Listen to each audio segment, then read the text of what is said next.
Hello दोस्तों, welcome to civil मंत्रा। मैं हूं अनुभव। आप दोस्तों हम डिस्कस करने वाले हैं स्ट्रेंथ ऑफ मटेरियल में अनसिमेट्रिकल बेंडिंग। पहले हम देखते हैं कि हमारी अनसिमेट्रिकल बेंडिंग होती क्या है और सिमेट्रिकल बेंडिंग क्या होती है। जैसे कि हमारा क्वेश्चन एग्जाम में अक्सर ये पूछा जाता है, ये 10 नंबर में एक ही टीवी में दोस्तों पूछा जाता है। इस तरीके से हमारा क्वेश्चन आता है कि discuss the unsymmetrical bending slope of neutral axis and stress induced.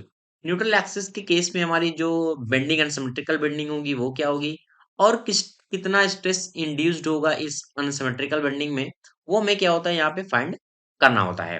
तो अगर हम देखें, हमने पढ़ा है सिमेट्रिकल बेंडिंग। सिमेट्रिकल बेंडिंग में होता क्या है, सपोज दैट हमारा ये जो ऑब्जेक्ट है, ये मैंने जो रेक्टेंगल शेप लिया हुआ है, तो ये जो हमारा एक्सिस है, ये सपोज दैट हमारा वाई वाई एक्सिस है।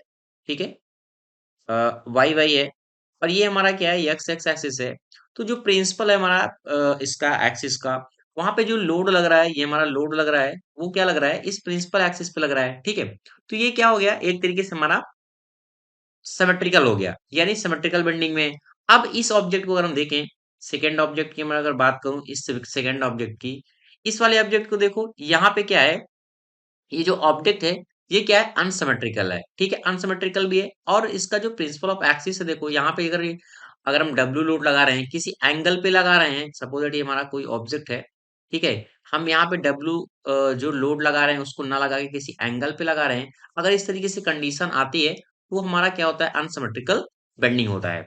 जैसे कि देखो डिफिनीशन यहाँ पे लिखा हुआ है, डिफिनीशन क्या कह रही है, बहुत शार्ट टर्म में दोस्तों ने लिखा है कि in unsymmetrical loading, unsymmetrical loading, we know that centroidal axis and axis of loading, या हम कह सकते हैं bending, and neutral axis at some different angle. यानी कहने का मतलब, जो हमारा लोडिंग लग रहा है, वो बेंडिंग लग रहा है, वो हमारा क्या होता है, किसी एंगल पे होता है, या फिर कुछ इस तरीके, जैसे कि ऑब्जेक्ट दिख रहा है, ये क्या अनसिमेट्रिकल है। तो ये जो हमारा पूरा हमारा ऑब्जेक्ट है, ये हमारा क्या होगा, अनसिमेट्रिकल बेंडिंग कहलाएगा, क्योंकि हमारा जो एंगल फोर्स लग रहा है, वो क्या लग रहा है, एक एंगल पे लग रहा है। ये अनसिमेट्रिकल बेंडिंग के केस में होता है। ठीक है, इसी केस को हमें क्या करना है, स्टडी करना है, हमें दिखाना है कि भाई कितना स्ट्रेस इंड्यूस्ड होता है इस बॉडी पे। ठीक है, तो देखते हैं किस तरीके से हम इसे फाइंड करेंगे। यहाँ पे हम पहले फाइंड करते हैं कि हमारा भाई कितना स्ट्रेस हमें यहाँ पे फाइंड होगा किसकी, अनसिमेट्रिकल बेंडिंग के केस में। ओके, तो देखते हैं दोस्तों।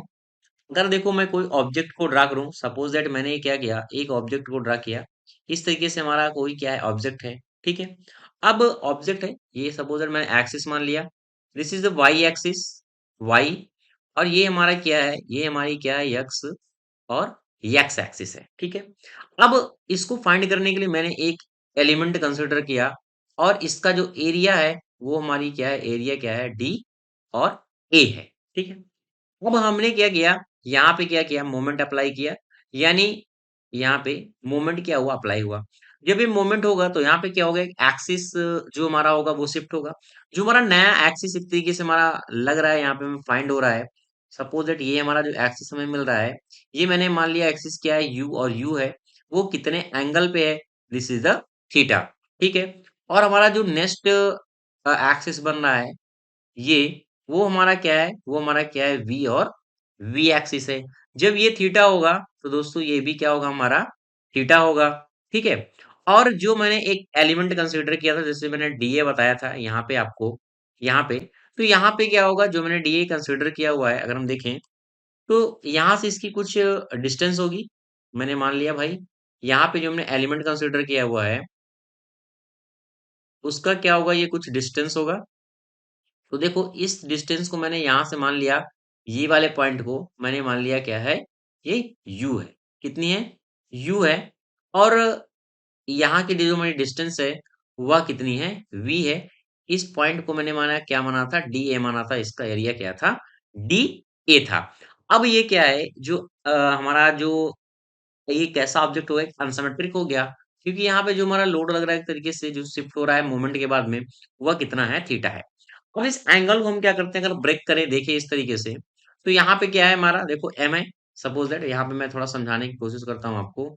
यहाँ पे क्या है, ये एम है। ठीक है, तो ये वाले अगर एंगल एंगल हमारा थीटा है, तो ये वाला अगर हम एंगल की बात करें, यहाँ सॉल्व करें, तो ये क्या है, हमारा वी है। ठीक है, इस तरीके से हम इसको ड्रा कर सकते हैं। ये हमारा कितना है? थीटा है, थीटा है। अब ये जो एंगल होगा वह हमारा कितना होगा? 90 होगा। और ये जो डिस्टेंस है वह कितनी है? वह है u। ठीक है, ये u है। अगर इस थीटा से हम फाइंड करें, यहाँ पे अगर हम निकालें कि हमारा साइन थीटा कितना आएगा, कितना? Sine theta. तो साइन थीटा हमारा क्या होता है? लंब बटे कर्ण होता है। अब लंब यहाँ पे हमारा क्या है? u है, ये वाला u है भाई, ये u है। और ये क्या है? कर्ण है, ये क्या है? हमारा m है, वो हो गया m।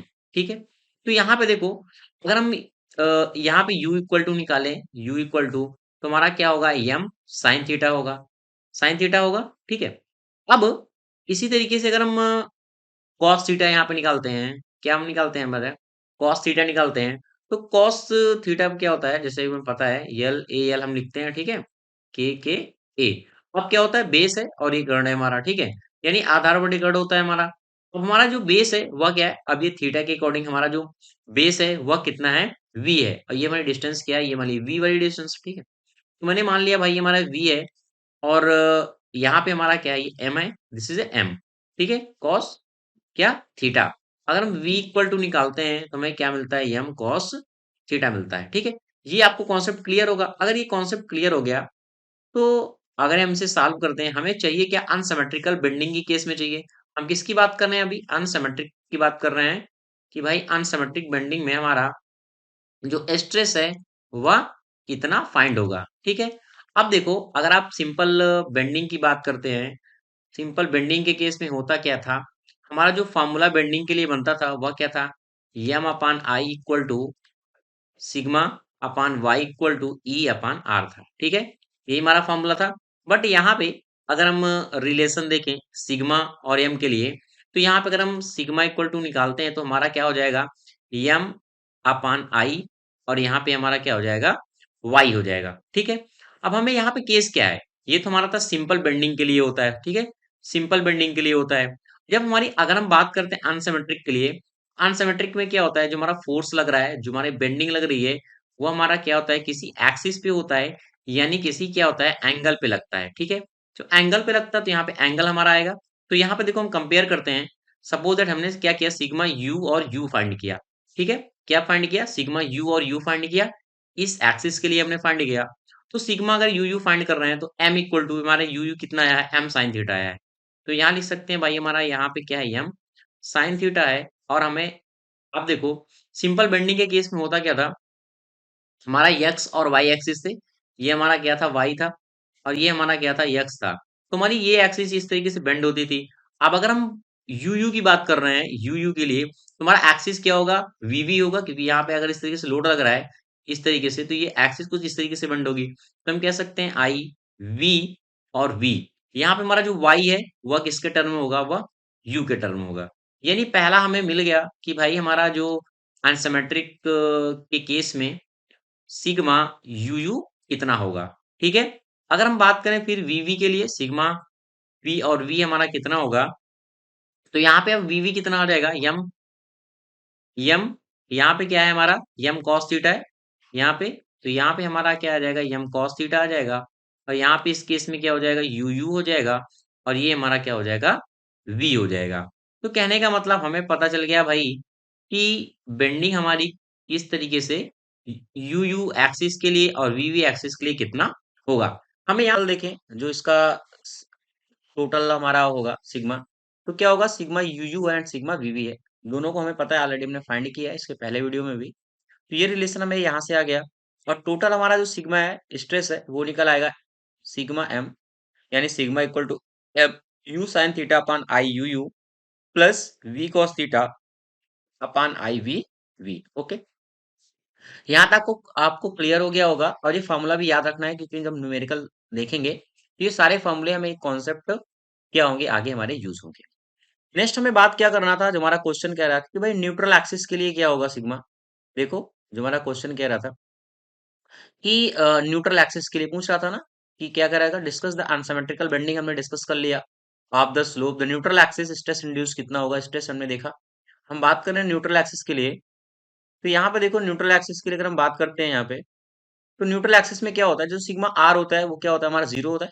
ठीक है, हमने सिग्मा आर को अभी फाइंड किया है। This is sigma. इसको क्या करते हैं, इक्वल जीरो के बराबर प्रूव करते हैं।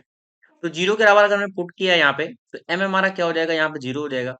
बचेगा क्या, u sine theta upon I we v plus v cos theta upon I we v. Okay, u sine theta upon I we v हो गया, ये एक साइड माइनस में जाएगा तो minus v cos theta upon I we v हो जाएगा। Okay, यहाँ पे माइनस वी हमने एक साइड कर लिया, तो हम कह सकते हैं कि हमारा आई वी वी है, I you you and I we V sine theta upon cos theta upon U हो जाएगा। यानी हमने माइनस वी को लिया और इसको इस साइड कर दिया, तो ये हमारा रिलेशन यहाँ से मिल गया। हमें फाइंड करना है वी इक्वल टू माइनस का साइन आया, ये हमारा रिलेशन यहाँ से निकल आया। अब sign theta upon cos theta अपन क्या होता है, टैन थीटा होता है, और this is a you. Okay, हमें पता है जो हमारा बेसिक होता है स्लोप के लिए, तो क्या होता है, y equal to m x होता है। तो y इक्वल टू जब एम एक्स होता है, तो हमारा यहाँ पे हमें क्या है, v equal to m u put किया, तो हमारा m की जगह पे यहाँ पे हमने मान लिया m इक्वल टू हमारा ये वाला टर्म क्या है, पूरा ये m के बराबर है। जब ये m के बराबर है, तो m इक्वल टू हम कह सकते हैं minus I you u upon I we v, और क्या हो जाएगा ये, tan थीटा हो जाएगा m इक्वल टू। और हमें यही फाइंड करना है कि भाई tan अल्फा उसका एंगल क्या होगा। ठीक है, उस केस पे तो यहाँ पे tan alpha equal to minus I you you and v v हो जाएगा tan थीटा। और हम कह सकते हैं कि जो हमारा अल्फा इक्वल टू निकलेगा, जो हमारा एंगल इसका अल्फा, वो क्या हो जाएगा, tan इनवर्स। और ये हमारा पूरा आंसर, फाइनल आंसर हो जाएगा। ठीक है, तो आशा करता हूँ वीडियो आपको समझ में आ गया हो कि न्यूट्रल एक्सिस के केस पे जो हमारा स्लोप निकलेगा न्यूट्रल एक्सिस, कह रहे हैं ना बेंडिंग स्लोप कितना निकल के आएगा, तो हमने स्लोप को भी फाइंड कर लिया जो हमारा रिलेशन आया था। तो यहाँ से हमारा पूरा लेक्चर दोस्तों ये कंप्लीट हो गया। तो thank you watching this video. अगर वीडियो अच्छा लगे दोस्तों, तो लाइक शेयर कमेंट आप जरूर करें। Thank you.